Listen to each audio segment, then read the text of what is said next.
Today we enter a new unit called factoring.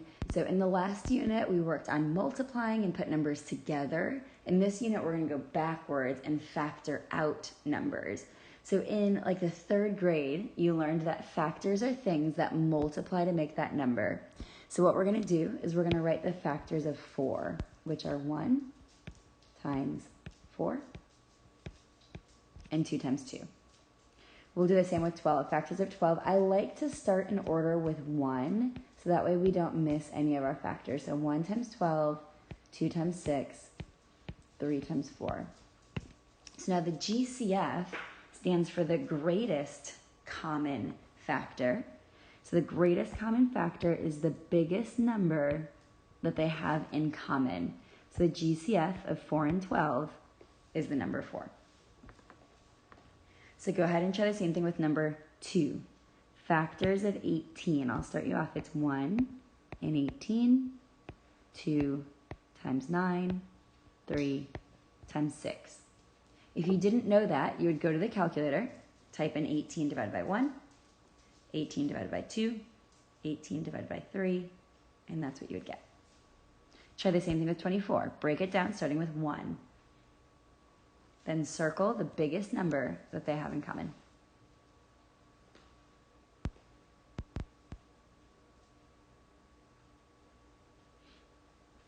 Let's look at number 3 together.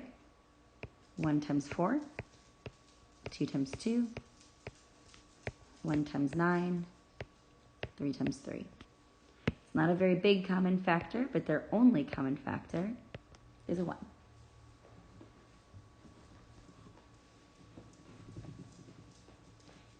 Number 4.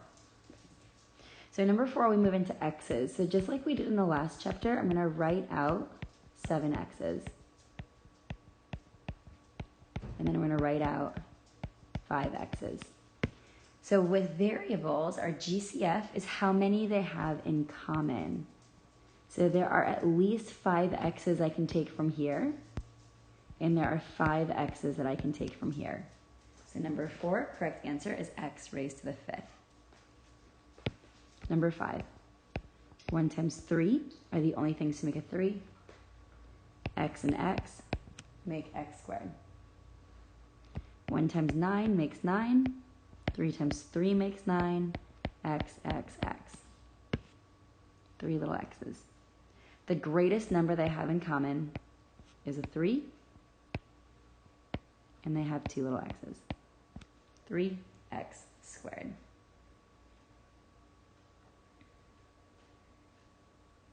Try number 6. Number 7, we have 7 x's. And we have 5 y's. And we have 9 x's. And we have 2 y's. So how many x's do we have in common? We can take out at least 7 x's. And we can take out at least 2 y's. I can't take out more than 2 because this one only has 2 y's in it. Okay, try the same thing with 8 and 9. So find your GCF of your numbers first. Find your factors of your numbers first. Find factors of 24 with an X. Circle the biggest number they have in common in that list. And then circle the letter that they share. Try the same thing with number 9.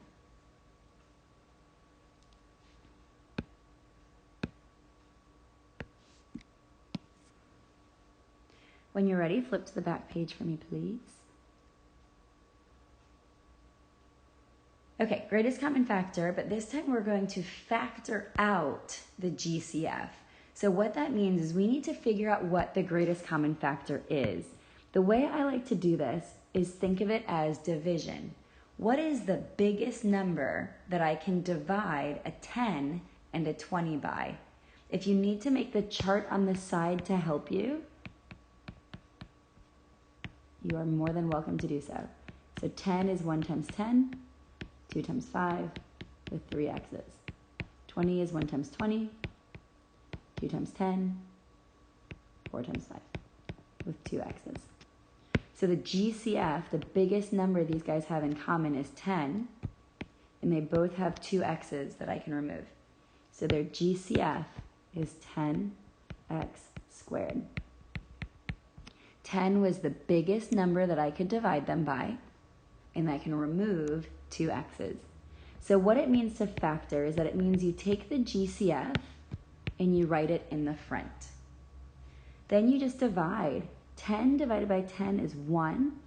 When exponents are stacked, you subtract. 20 divided by 10 is 2. 2 minus 2, exponents subtract. They would cancel because 2 minus 2 leaves you with 0 x's.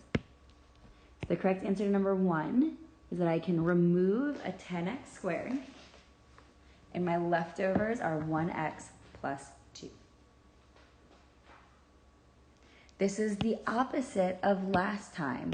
So last week I gave you this, and I said distribute to turn it into this. 10 times 1, yep, that's 10. x2 and x1, yep, that's x3. 10 times 2, 20. x2, yep. So let's try the same thing with number 2. We'll do this one without the table. The biggest number that I can divide a 12 and a 6 by is the number 6. That's called the greatest common factor. In this one here, I can remove 3 x's. So in number 2, my GCF is 6, and I can take out 3 x's. So I'm going to take that GCF, and I'm going to write it in the front, 6x to the third. Now I'm actually going to divide and take those numbers out to see what's left over. 12 divided by 6 is 2. When exponents are stacked, we subtract. 6 divided by 6 is 1, and these x's will cancel.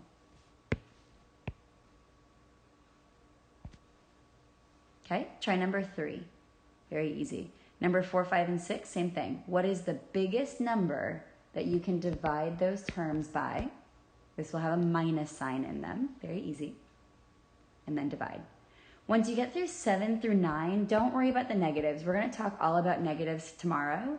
But for today, just take out the biggest number you can divide. In this case, it's 6, and they both have an x.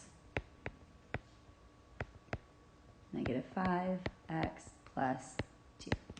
Okay, don't worry about negatives. Just take out the greatest common factor. That's a big number. So in number 10, we're still GCFing, but this time we have 3 terms instead of 2, which is not any harder. So it's the same thing. What can I divide all 3 of these pieces by?